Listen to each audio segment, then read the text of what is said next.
আল্লাহ রাব্বুল আলামিন তার পবিত্র কোরআনে বলেন ওয়া কাযা রাব্বুকা আল্লা তা'বুদু ইল্লা ইয়্যাহু ওয়া বিল ওয়ালিদাইনি ইহসানা। আল্লাহ রাব্বুল আলামিন বলেন ও আমার বান্দা তোমরা শুনে নাও, তোমরা শুনে নাও, তোমরা শুধু আমার দাসত্ব করো আর কারো দাসত্ব করো না। আল্লাহ রাব্বুল আলামিন বলেন বান্দা রে তোমরা শুধু আমার ইবাদত করো, তোমরা আমাকে ছাড়া কার ইবাদত করো না। আল্লাহ রাব্বুল আলামিন তারপরে বলেন ওয়া বিল ওয়ালিদাইনি ইহসানা। আল্লাহ রাব্বুল আলামিন বলেন হে বান্দা তোমরা তোমার মা বাবার সাথে ভালো আচরণ করো, তোমার মা বাবার সাথে এরকম আচরণ করো না রে বান্দা, এরকম আচরণ করো না যে আচরণে তোমার মা শব্দ বলে।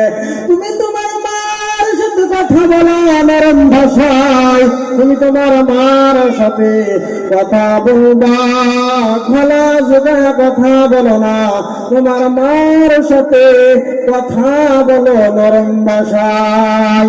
কে বলেন? আল্লাহ রাব্বুল আলামিন বলেন।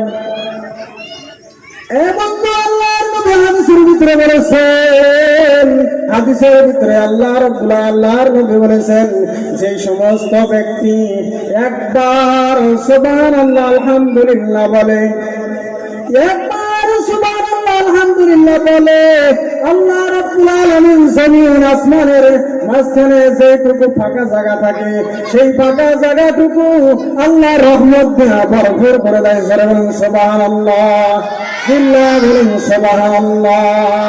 আল্লাহর নবী বিশ্বনবী রাসূলুল্লাহ সাল্লাল্লাহু আলাইহি সাল্লাম বলেন যে সমস্ত ব্যক্তি মা বাবার দিকে মহব্বতের নজরে তাকাবে, মায়ার নজরে তাকাবে, আল্লাহর নবী বিশ্বনবী বলে সেই ব্যক্তির আমলনামায় একটা কবিরা হাজার সওয়াব লিখে দেয়। যারা বলেন সুবহানাল্লাহ। এ বন্ধু আল্লাহর নবীর সাহাবী হযরত আবু উমামা রাদিয়াল্লাহু তাআলা আনহু তিনি বলেন আল্লাহর নবীর সম্মুখে একজন ব্যক্তি এসে বলতেছেন মা হাক্কুল ওয়ালিদাইনি, নবী গো মা বাবার হক কি? আমাদের বিশ্বনবী জনাবে রাসূল মুহাম্মদ সাল্লাল্লাহু আলাইহি সাল্লাম কি বলেন? বিশ্বনবী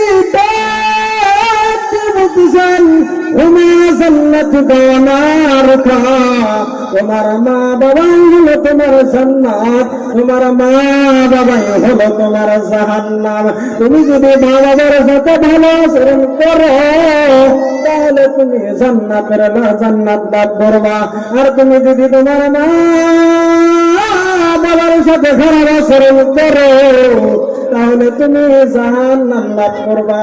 তবে বাবা যুবক আমি আপনাদের দুটি পা ধরে বলি আপনারা কখনো মা বাবার সাথে বেয়াদবি করবেন না। করবেন? আওয়াজ দিয়ে বলেন করবেন? তারপরের হাদিসে বিশ্ব নবী মুহাম্মদ সাল্লাল্লাহু আলাইহি সাল্লাম বলেন, বিশ্ব নবী বলেন তিনার সম্মুখে একজন সাহাবী আসছেন, সাহাবী এসে ডাক দিয়ে বলতেছেন মান আহাক্কু বিহুসনি সাহাবাতি, নবী গো আমি কাকে ভালোবাসবো? বিশ্ব নবী বলতেছেন সুম্মা উম্মুকা, তোমার মাকে ভালোবাসো। এই দুবার নাই, যখন তিনবার জিজ্ঞাসা করলেন বাবা কানটা খাড়া করে শুনলেন, এদিকে এদিকে নজর দিবেন না। যখন তিনবার বললেন তখনও বললেন সুম্মা উম্মুকা, তোমার মারে ভালোবাসো। যখন চতুর্থবার বললেন বিশ্ব নবী জবাব দেয় সুম্মা বুকা তোমার বাপরে ভালোবাসো, তাহলে মার দরজা বেশি হলো না বাপের দরজা বেশি হলো? এ বন্ধু কেন বলেছে জানেননি? কেন বলেছে জানেননি? ডাক্তারি সাহেব বলে ডাক্তারি সাহেব বলে মা বাবার গর্ভে যে মার গর্ভে যে সন্তানটা থাকে সেই সন্তানটা 1 মাস নয় 2 মাস নয়, কেউ 9 মাস থাকে, কেউ 10 মাস 10 দিন থাকে, এরকম ভাবে যে থাকে জন্ম হওয়ার আগ পর্যন্ত। জন্ম হওয়ার আগ পর্যন্ত সেই সন্তানটা 1 বার নয় 2 বার নয় 4,500 বার মার কলিজায় আঘাত দেয়, তবুও মা সহ্য করে নেয় না নেয়। এবং তার খাতিরে বলছেন ছোট্ট একটা হাদিস আছে, হাদিসটা বলে আমি চলে যাব।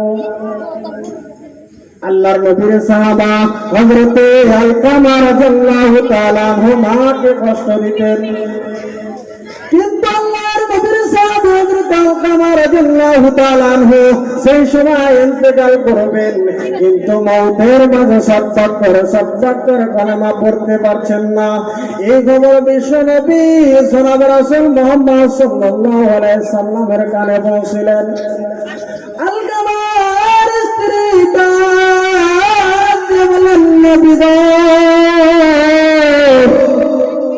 আপনার সাহাবা আলকামা মওতের মাঝে ছটফট করে কালেমা পড়তে পারছেন না। নবী গো, আপনি সরল। বিশ্ব নবী ডাক দিয়ে বলতেছেন, তিনার কি মা বেঁচে আছে?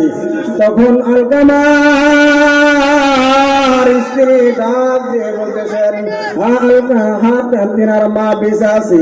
বিশ্ব নবী বললেন, তিনার মা যদি আসতে পারে তাহলে আমার নিকটে পাঠিয়ে দিন, আর যদি তিনি আসতে না পারে আমি নবী তার সম্মুখে চলে যাব। এই কথা যখন আলকামার মার কানে পৌঁছার পরে বন্ধু বাবা কানটা খাড়া করে শুনতেন। যখন আলকামার মার কানে পৌঁছার পর আলকামার মা বলতেছেন, না বিশ্ব নবী আমার সম্মুখে আসবে, বেয়াদবি হবে, আমি বিশ্ব নবীর দরবারে চলে যাব। এই কথা বলে আলকামার মা বিশ্ব নবীর দরবারে চলে গেলেন। চলে যাওয়ার পর আলকামার মাকে বিশ্ব নবী ডাক দিয়ে বলতেছেন, ও মা, আপনি না 10 মাস 10 দিন গর্ভে ধারণ করেছ মা। ও মা, আপনি না কত কষ্ট করেছ মা। ও মা, আপনি না আলকামাকে জন্ম দেওয়ার সময় কত না কষ্ট করেছ। ও মা, আজ আপনার ছেলে কি ভুল করেছে জানি না, কিন্তু মা আপনি মাফ যদি না করে দেন আপনার ছেলে আলকামা জাহান্নামী হয়ে যাবে। এই কথা বলার সঙ্গে সঙ্গে আলকামার মা বলতেছেন, নবী গো, আমি মাফ করতে পারবো না। তাহলে দেখুন কত ভুল করেছে। এবার বিশ্বনবী বলতেছেন, আপনি যদি মাফ না করতে পারেন তাহলে তো ইনি জাহান্নামী হয়ে যাবে। এই কথা বলে আলকামার মাকে ডাক দিয়ে বলতেছেন, ও মা, আপনি যদি মাফ না করতে পারেন তাহলে আমি সমস্ত সাহাবাদেরকে খবর দেই। সমস্ত সাহাবাদেরকে ডাক দিয়ে বলেন, সাহাবারা তোমরা শোনো, তোমরা জলদি করে লাকড়ি জোগাড় করো, খড়ি জোগাড় করো, কেননা আলকামা যদি দুনিয়ার দিকে চলে যাও জাহান্নামী হয়ে যাবে, আর তুমি জাহান্নামে আবাদান জিন্দাগি পূর্বে। আর এই দুনিয়ার ভিতরে তিনার মা তো মাফ করতে পারছেন না, তার খাতিরে আল্লাহর নবী বলতেছেন, সাহাবারা তোমরা জলদি করো, খড়ি জোগাড় করো। যখন খড়ি জোগাড় করা হয়ে গেল, আলকামাকে যখন খড়ির উপরে তুলবে, এবার আলকামার মা নবী গো,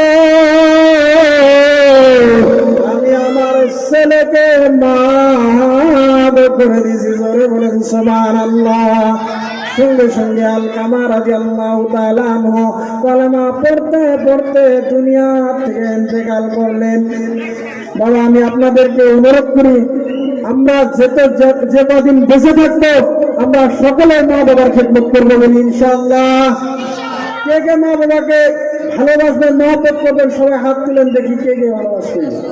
আলহামদুলিল্লাহ, আমি অনেক খুশি হয়েছি।